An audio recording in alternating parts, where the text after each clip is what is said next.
depending on how much you followed along with the conversation around Brexit and all the nonsense really that went on. Very shortly after the vote, there was I think it was like a UK economic board, and it was like a big sort of meeting of like, top economists and other people to do with like different governments and things like that. I can't remember exactly what it was now, but that's beside the point. But one of the people, and what particularly was that board was about Brexit and how the impact of Brexit would affect the UK.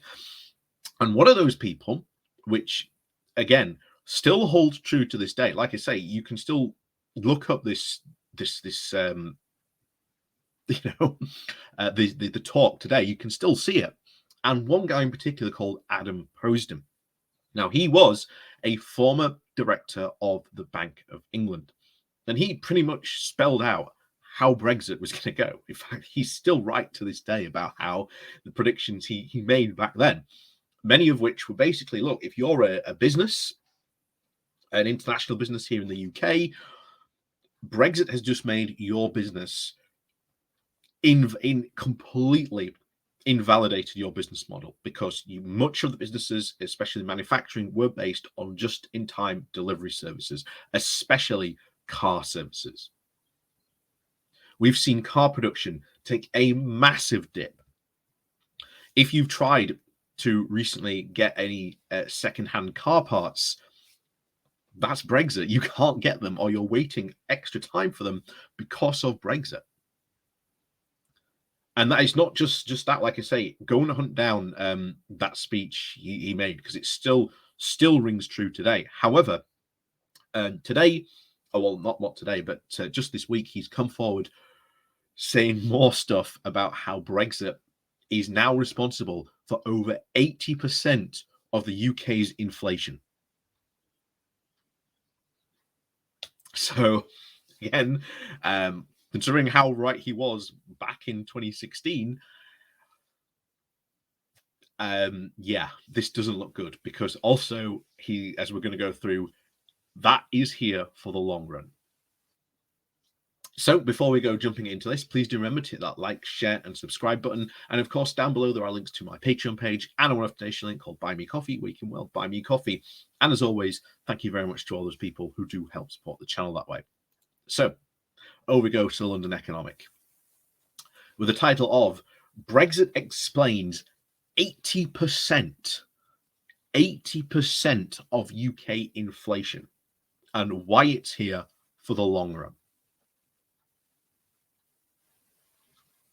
Most of the UK's soaring inflation is down to Brexit, a former Bank of England policymaker has claimed. Adam Posen said that 80% of the reason why the UK will see the highest inflation of any G7 country, at least especially next year, as per the latest IMF forecasts, is due to the impact of Brexit on immigration and on the labour market. He warned that Britain is showing to be less elastic than its counterparts in the post-pandemic recovery, and it could be trapped in a high inflationary period for longer. You've had a huge drop in migrant labour, a disruption in the labour markets that everybody experienced due to COVID and reopening, but with a now fundamentally less elasticity. And that Brexit has been a major part of it, he told the conference at King's College in London yesterday. When you look at the monetary forecasts with growth factors, the UK doesn't look good that different from the euro area. The UK doesn't look that different from the euro area. But when you look at the micro factors, and this is one thing, actually, when we went back to that original talk, very often it was going to be, when he said in his speech, it's going to be all these small micro factors that develop because of the one big, the big factor that is Brexit. And unless you actually deal with the big problem, you can't solve these small problems. You can try and play a game of whack-a-mole, but unless you will deal with the big, unless you deal with the mole, you're going to constantly get molehills time after time after time after time after time. And that is the big problem. And this is going to be something that, as we've said, we are going to be living with the consequences for Brexit for years. So this whole idea that when Boris Johnson said, just at the end of 2019, that Brexit had all been done and dusted and it was over with. No, no, we're probably going to see very quickly the Northern Ireland Protocol come back into the front pages very quickly, as well as Brexit. We've just had Brexiteers complaining that Irish people were getting priority at passport queues. Well, that's what you wanted, guys. That's what we told you would happen. But there you go. Anyway, where were we? So yes, when you look at the monetary factors and the growth factors, the UK doesn't look that different from the euro area. When you look at the micro factors, it's very different to see anything other than labour market issues. There has been no regulatory changes, and it seems like Brexit has to bear the disproportionate role in explaining the inflation.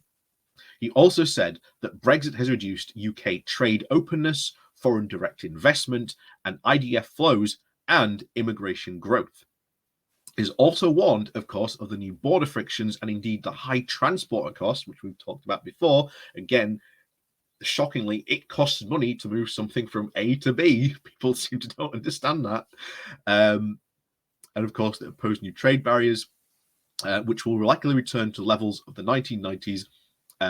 Also unlikely return to the levels reached in 1990s and the 2000s. Yeah. We've known all this for the longest time of what's going to be happening. People like him, the experts that we're meant to be tired of, warning about this all the time. There only comes so much a point of where you can say, well, we told you so about this. And of course, the government will desperately try and deny this, that it's got nothing to do with it. Of course, I wouldn't be surprised if they are sitting on a load of economic papers, because this is what, again, the governments do. It's their responsibility. It's part of what they do for looking at, how the economy is affecting, how it's being affected by different things. I wouldn't be surprised if the government are sitting on papers and reports to say that, yeah, Brexit is causing massive problems in all this. It wouldn't surprise me at all in the least.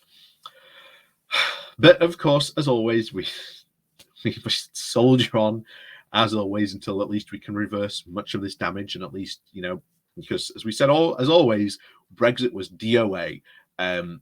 And it was very much DOA.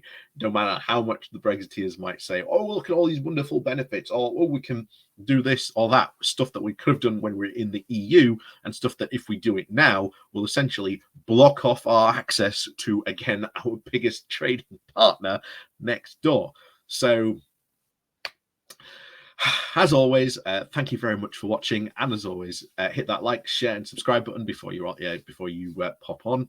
And of course, down below there are links to my Patreon page and one of today's channel called Buy Me Coffee, where you can buy me coffee. And as always, thank you very much for watching, and we'll see you all next time.